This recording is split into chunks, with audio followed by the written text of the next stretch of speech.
Hello guys, welcome to my channel. Again, we're going to be starting the questions for science question from question 21. Since we stopped at question 20 the last time, so now we're going to be doing question 21. And when we did question 20, it was on the passage number 3. So this is passage number 4. And in this passage number 4, I'm going to read. So in this passage number 4, I'm going to read what the question is, but the question is also on the top right corner of the screen right now. So I typed it out so you can see it, and then I also have it. I'm going to read it out so that you can follow along, right? So chemical reactions that release heat are exothermic reactions. The amount of heat released depends on the number of moles of reactants consumed in the reaction.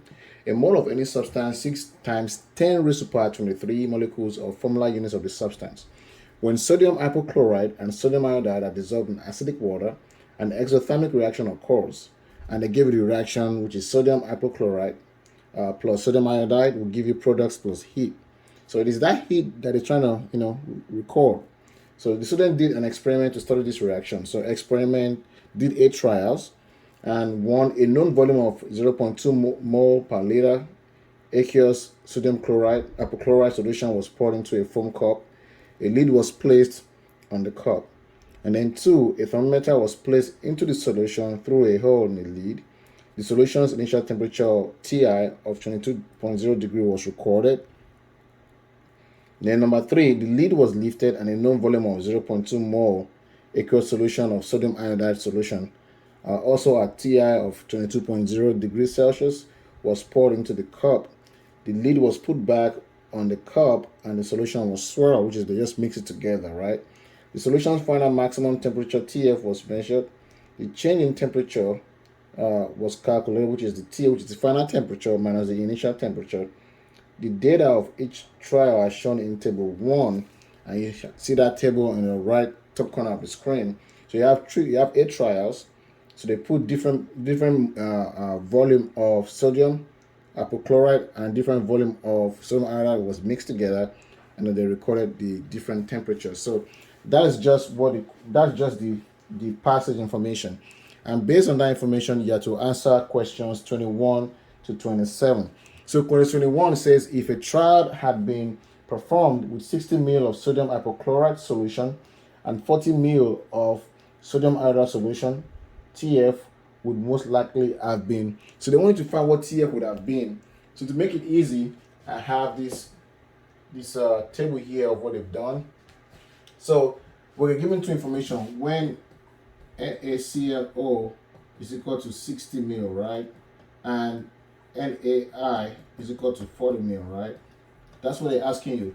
So let's look at this. When NaCl was 50, this NaCl, when NaCl was 50, okay, and sodium iodide was 50.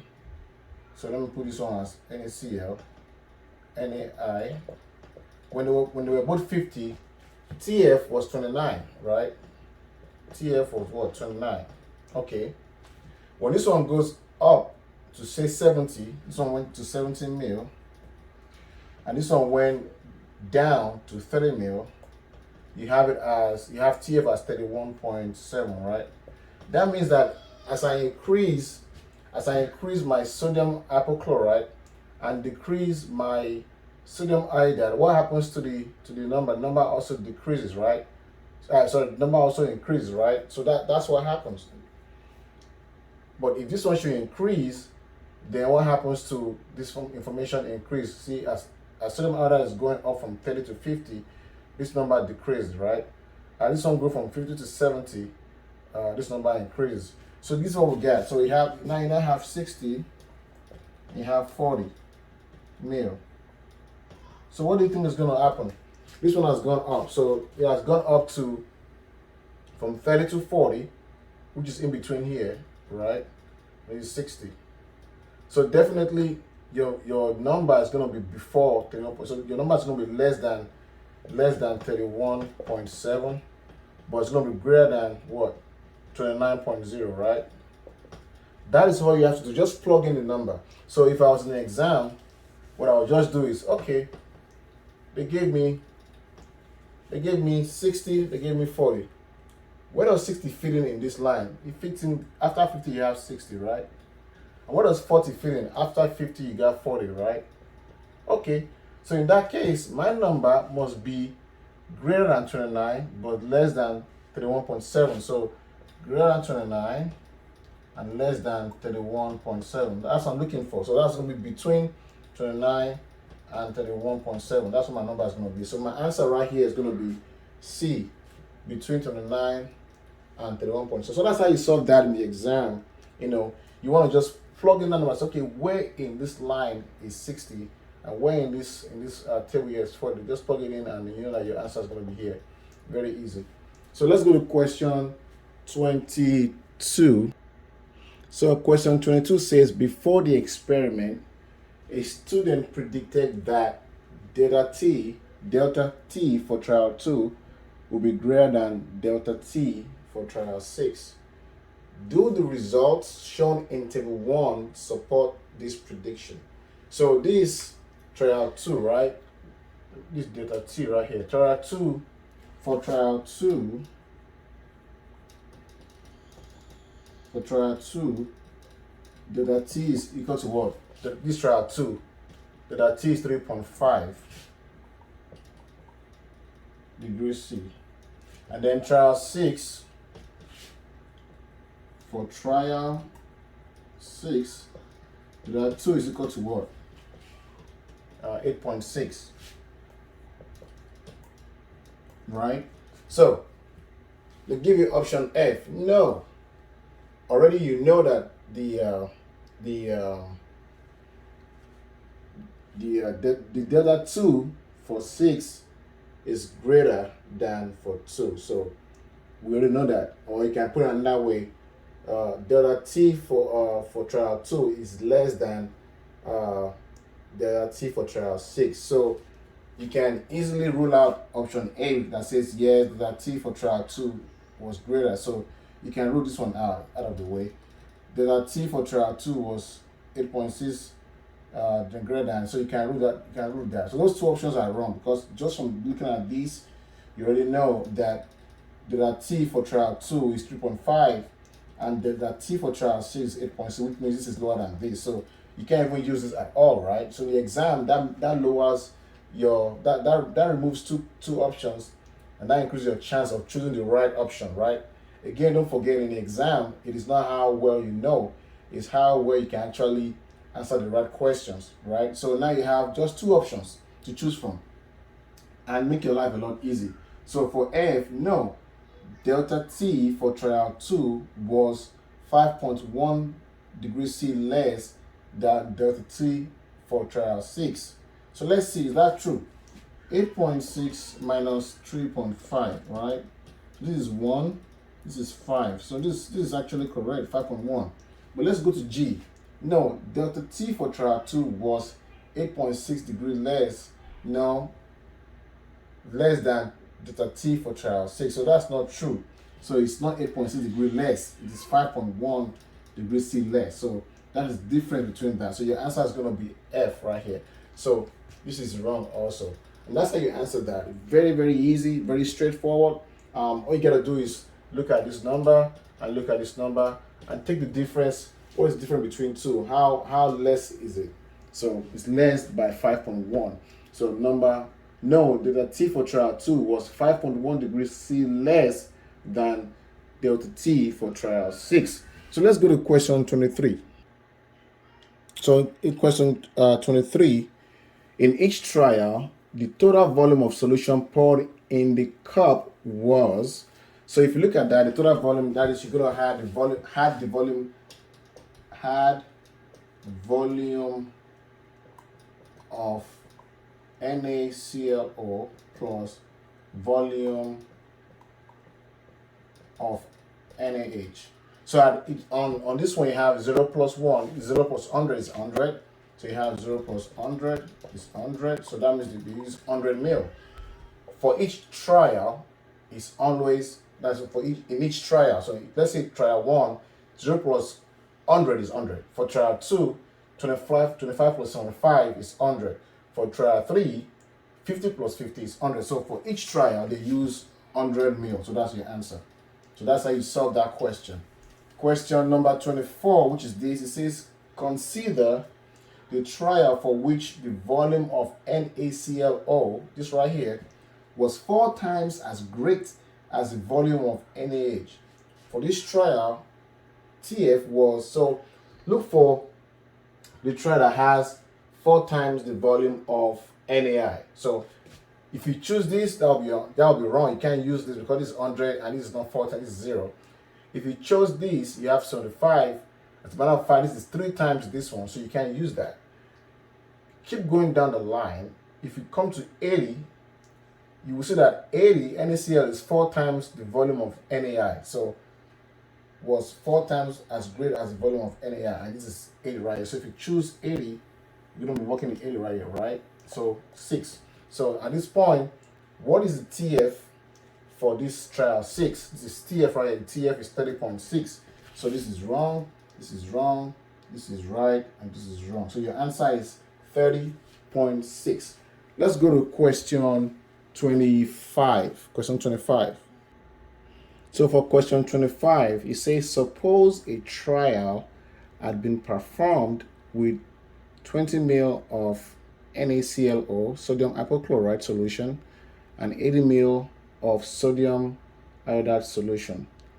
Based on figure 1, delta T for this new trial would most likely have been closest to which of the following, right? So we're looking at NaClO is equal to 20 ml. I'm also looking at NaI is equal to 80 ml, right? So just like we did the last one, let me take this off.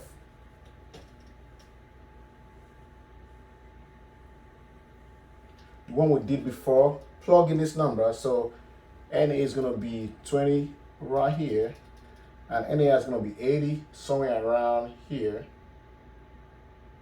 So we're looking for what the delta T is going to be, right? Let me take this off.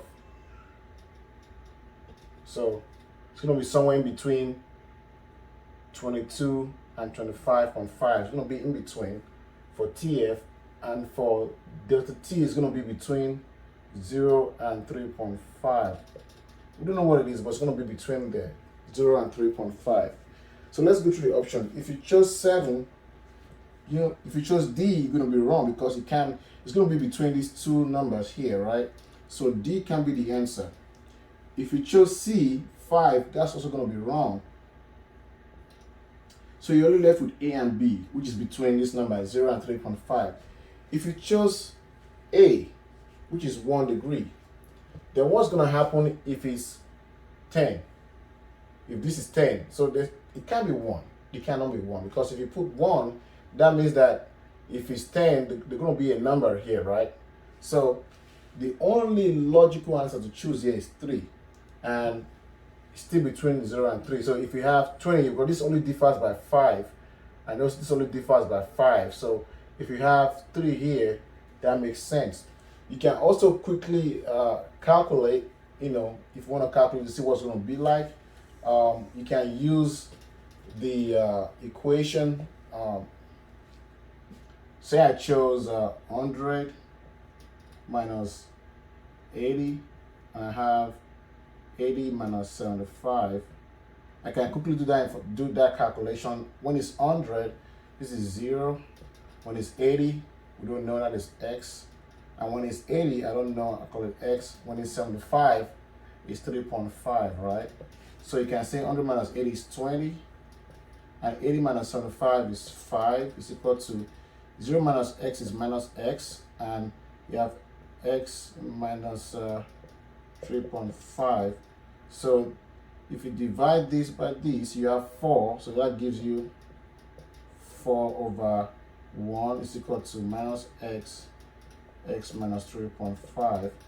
If you do the cross multiplication, you're going to have 4 bracket x minus 3.5 is equal to minus x. So this is 4x. If you expand it, 4x, and then this is going to give you minus 4 times 5 is 20, so you write 0, carry 2, 4 times 3 is 12, so that plus 2, that's 14, so we're going to have 14.0, right? It's equal to minus x. So if we do that, I'll give you minus 14.0 is equal to minus x. Take this to the other side, minus, what is that? That's going to give you 5x minus 4x, yeah? So you have 14.0 minus is equal to minus 5x, right? So minus is going to cancel minus, so that gives you 5x is equal to 14.0, and this is just a rough estimate, right? So you have 1 divided by 5 divided by 5, so 5 in 14, it's about what, 2 point something, 0.5, so this is 2.5. So, and that's just considering one aspect. Of course, you have two areas, but you can tell that there's no way it's gonna be 1. So if you round this to the nearest figure, nearest whole number, it's gonna be what, 2.5, because this is 5, this is more than 4, so this will become 1, and add that to that, that'll be 3.0. So that's your answer. That is if you round this to the nearest figure. Since there's no decimal point here, if you round this up, you're going to give you 3.0, and that's your answer.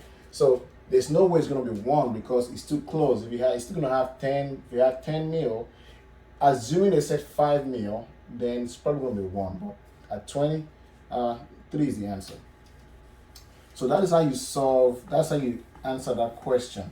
So let's go to question 26, and I just wrote it down so that we can quickly just solve it.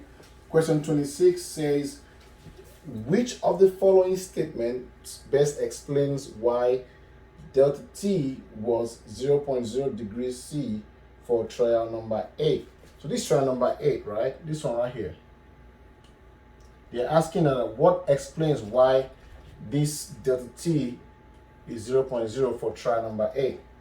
For trial number 8, NAI is 0. So they said the volume of solution added was 0 mil for one of the AF products. So the equation that we're given in the top right corner of the screen, you have NaClO plus NaI will give you products plus heat. So these two right here are called reactants, okay? These are called reactants, and this is a product, this is the heat. So these are the two reactants. So from the question, the volume of solution added was 0 mil for one of the, this is what? For one of the solution, NaI. NaI is reactant. So you're going to cancel out anyone that talks about product. So it was 0 mil for one of the reactants. So this is a product, so I'm going to cancel this out. Product, cancel that out. So I have two options, reactant. So it is 0 mil for NaI, reactant sodium iodide. So no reaction at occur. So your answer is J. You see how you don't have to do any calculation. It's just reading the question and then answering, choosing the right answer, right? So which of the following statement best explains why delta T was 0.0 for trial 8? The volume of solution added was 0 mil, this one right here, for one of the, is it reactants or product? Reactant, because this is as part of the reactant. So we're going to have reactants. Reactants, NaI. NaI, why do we say NaI? Because NaI is what is 0 mil. So no reaction at occur. So your answer is option J. That's question 24? Come on, this 26, I think. So let's go to question 27. Question 27. Question 27 says, supposed that the reaction studied had been endothermic. As the endothermic reaction progressed, would the solution temperature more likely have decreased or increased, right? So let me write the solution again. This is NaClO plus NaI will give you products plus heat. So we don't know what the product is. They didn't tell us what the product is going to be. But I know that it's going to be heat, right? And the reason why we're measuring temperature is because heat is generated. So if heat is not generated, there's no need for a temperature, right? Temperature check. Well, you might still need to get a temperature check. But if you have high temperature, that's because heat is generated, right? So that's where you check your thermometer, right? So the question says, would the temperature more likely have decreased or increased? Well, if it's endothermic, so let me define exothermic first. Here, heat is released. So it gets hot. Heat is really gets hot. Endothermic means that heat is absorbed. It is released, so it feels hard to touch. Here, so it feels cold to touch. So that's the difference between exothermic and endothermic. Have you ever checked something out whereby you mix something together and you touch it and it was hot? That is exothermic because it released some heat. And sometimes you do something, you mix two things together and then it feels cold and unusual. That is endothermic. So, and they said, suppose that the reaction studied had been endothermic, which means absorbs heat. So what is your answer here? Which means going to feel cold, right? It's going to decrease, right? So decrease because the reaction would have released heat. This does not make sense. If you release heat, then it won't decrease. So that cannot be the answer. B, decreased because the reaction would have absorbed heat. That seems like a good answer. But let's go on. C, increased. If it's endothermic, it cannot increase, right? So that does not make sense. If it's endothermic, it cannot increase. And then because the reaction would have absorbed heat, if you absorb heat, then it's supposed to decrease, not increase. So this is not right. So your answer here is question 27. And that's how you solve that. I think this is the final question for passage 4. So now we'll go to passage 5. So to question 27, your answer is B. For question 28, according to figure 2, at 300 MPa, the solubility of CO2 in rhyolite magma is closest to 2000 ppmW at which of the following temperatures? What I did not show you was, this is for passage 5. Passage 5 says when rocks are melted at very high temperatures beneath Earth's surface, magma, which is molten rock, is formed. The gases CO2 and H2O can dissolve in magma. Figure 1 shows for 4 different magmas how the solubility of CO2 in the magma at 1150 degrees Celsius varies with pressure. And if you look at the right top corner of your screen, you will see all the different diagrams and everything there. You can always pause it and refer to that. But I'm going to try my best to draw the graph so you can follow what I'm doing. So in this question 28, according to figure 2, which is this, at 300 MPa, this is 300 MPa right here, the solubility of CO2 in rhyolite magma is closest to 2000 ppmW right here at which of the following temperatures? So what I want you to do is look at where 2000 ppmW meets this edge right here, and then just look down to see what temperature is there. If you look down, you will find that the temperature at that point is 800 degrees C, which is option H. And if you look very closely to the top right corner of your screen for figure 2, you will see that 2000 line, that dotted line right there, join the thick line, the 300 MPa line at 800 C. So let's go to question 29.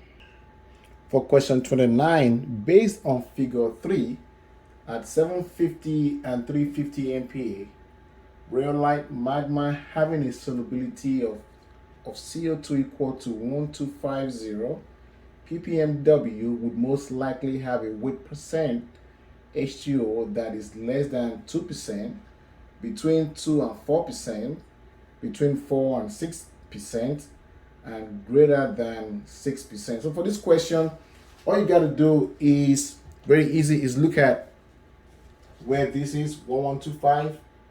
It's going to be around here on that graph. So trace that. Now you don't have 350 MPa, you only have 300 and 400. Actually, I did this myself. So if you trace 300 down, you're going to have around 4, but we need 350. So definitely, if you do 350 is probably going to go further than that. Right here, and you come down.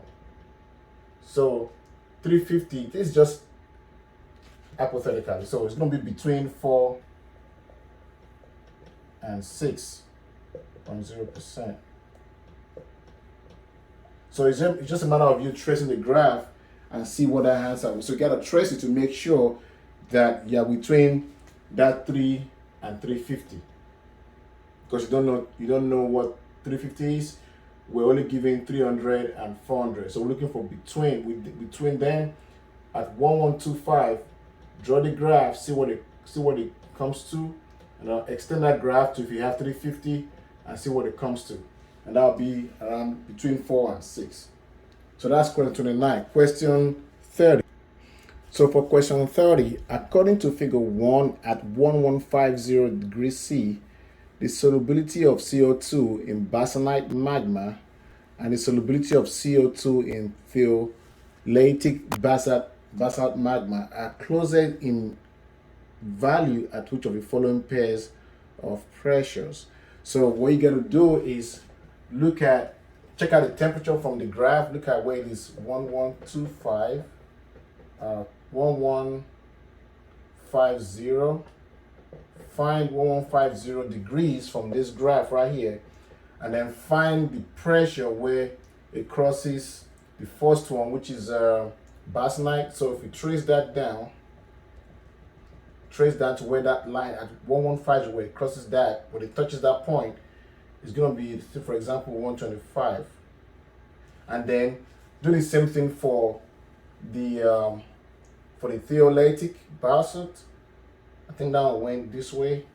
And then do the same thing. Trace that same line, trace it, and see where it touches that. And then come down. And you see that was actually 250. So that's how you solve that. Check the temperature, use this information, the temperature you're given.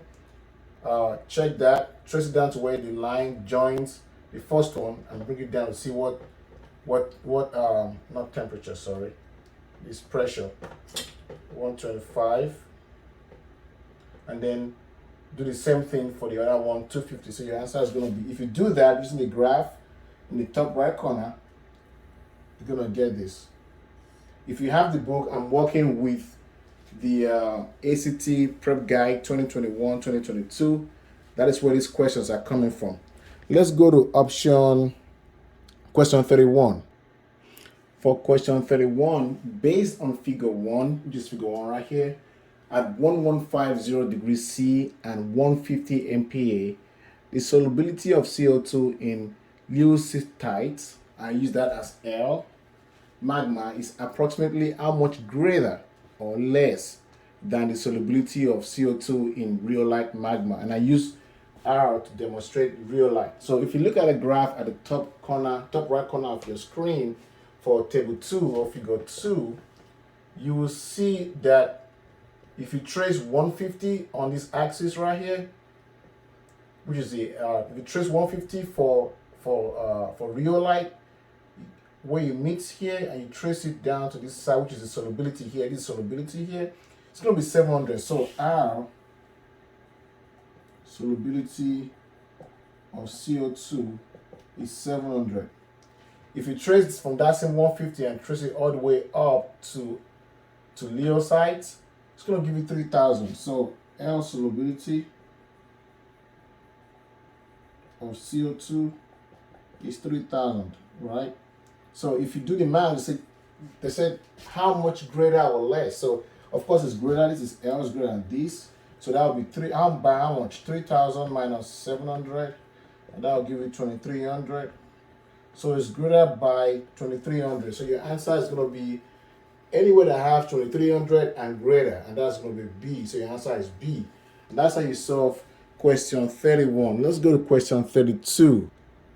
For question 32, according to the figure 2, which you can reference at the top corner of the screen, top right, increasing the temperature from 650 to 1150 has a lesser effect, which means it has less pronounced effect on the solubility of CO2 in rhyolite magma at which pressure?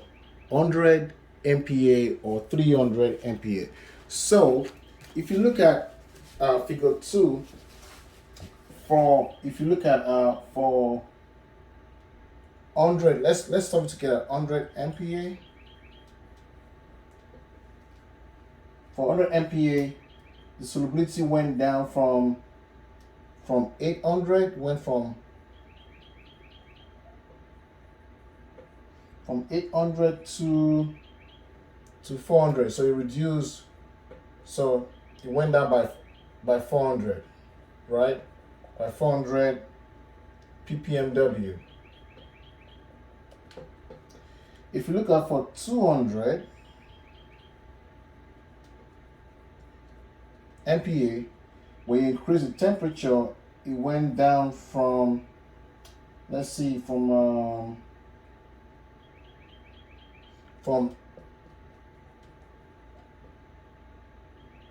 1800 to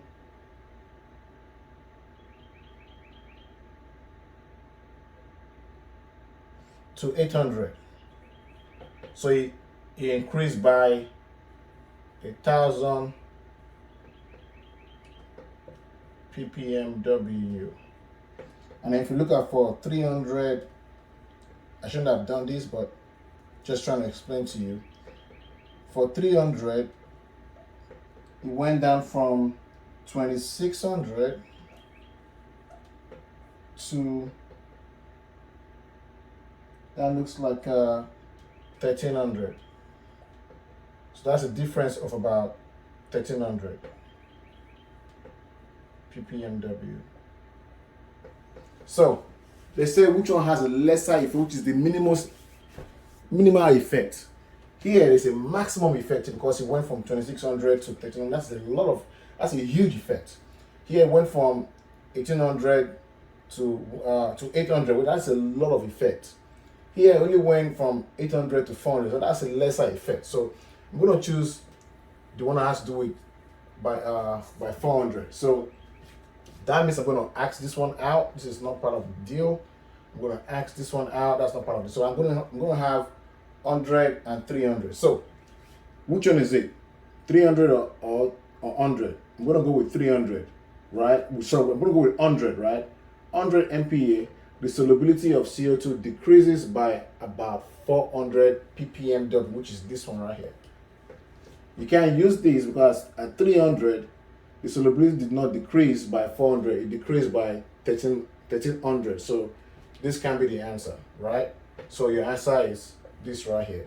So that's how you solve that, and you can get all the information from the graph. Let's go to the final question, question 33. For question 33, consider the solubility of CO2 in a rhyolite magma at 750 degrees C and 200 MPa as shown in figure 2.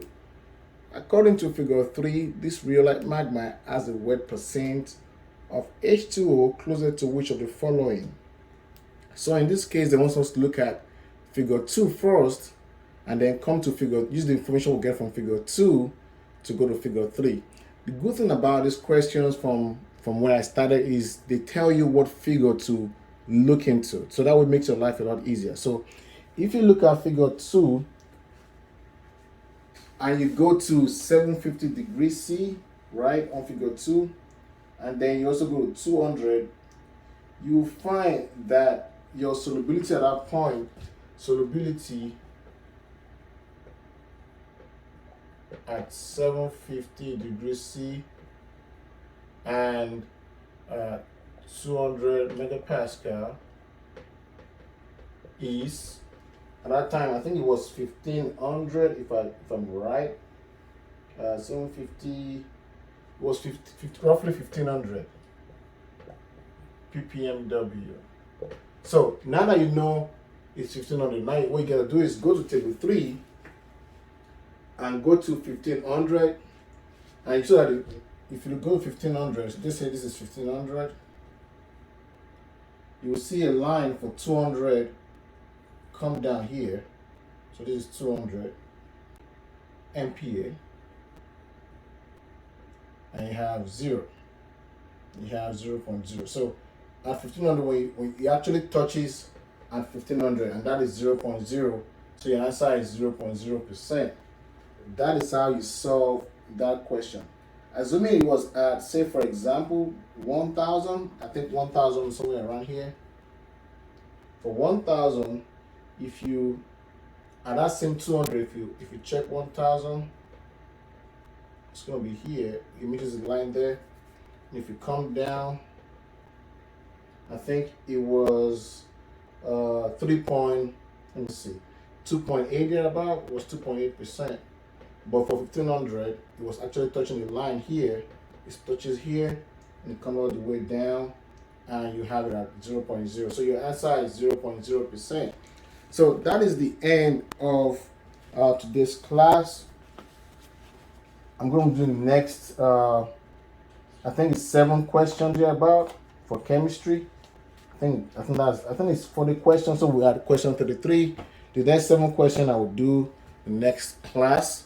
It's gonna be a lot of typing also, so I'm probably not gonna type. I'm just gonna do it out. But if you're new to this channel, don't forget to subscribe. Also like and share. Don't forget to click the bell button so that you can be notified when I drop new video. Like I've been saying for the past few weeks, I'm going to be touching on chemistry. I'm going to start chemistry from the basic level of chemistry. I'm also going to be doing mathematics from the basic level of mathematics. I'm going to be doing this, from time to time. So click on the bell button so you can get notification when I drop these videos.